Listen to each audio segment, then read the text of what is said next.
5M TV Sénégal. chaîne bi leen di jox xibaar yi leen ci anam yu wér te wóor. mbokk internet yu 5M TV Sénégal dal leen jàmm ci xibaar yi leen ñu daal di wax lu ñeel nag daara ju kawe jile di université Cheikh Anta Diop bu Ndakaaru ginnaaw archive ya nga xam ni moom la ñu defoon nag ca bile université lu toll ca 200 000 lépp rek dafa daal di lakk ñu ni sax la ca des nag moom bareetul loolu ca diggante atum 1957 ba 2010 loolee nag mu jàpp ne itam ay wàllu extrait de naissance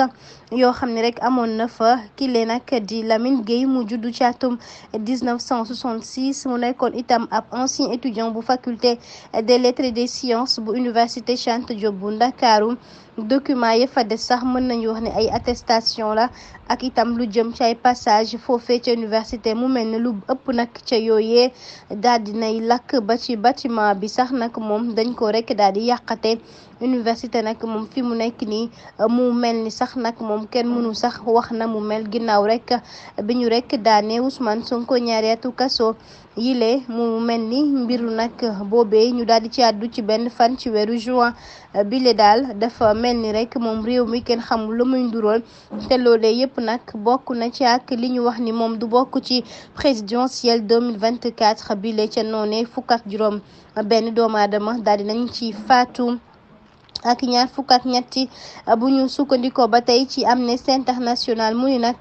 ginnaaw bi ñu daanalee rek verdict boobee ci la ndaw ñi rek daal di jukk ñoom itam yore seen ay cocktail molotov daal di teel taal réew mi rawatina archive yi nekk foofee ca faculté mu mel ni ci wàllu thèse bi itam lu toll ci 600 pages boobu nga xam ni benn rek étudiant bu tudd Bakary moom moo ko yore woon ci wàllu sociologie mu mel ni loole yëpp daal di nañ koy taal kon liggéey bañ fa amaloon lépp rek la ñu daal di yàqate ñu ni nag ñoom fi ñu nekk ni xamuñu sax nag tolluwaay bile waaye nañu jàpp ne nag foofee ca université Cheikh Anta Diop bu Ndakaaru la ci ëpp rek ca papier yooyee daal di nañ koy yàqate te ndaw ñi nga xam ni ñoom ñoo ko defoon bàyyi ko fa nag kon mu mel ni histoire bi dina ko rek desandi ndax bëggoon nañu saa su nekk étudiant yi nga xam ne ñoo fay di ñëw rek ñu koy nemmeeku di ko xool la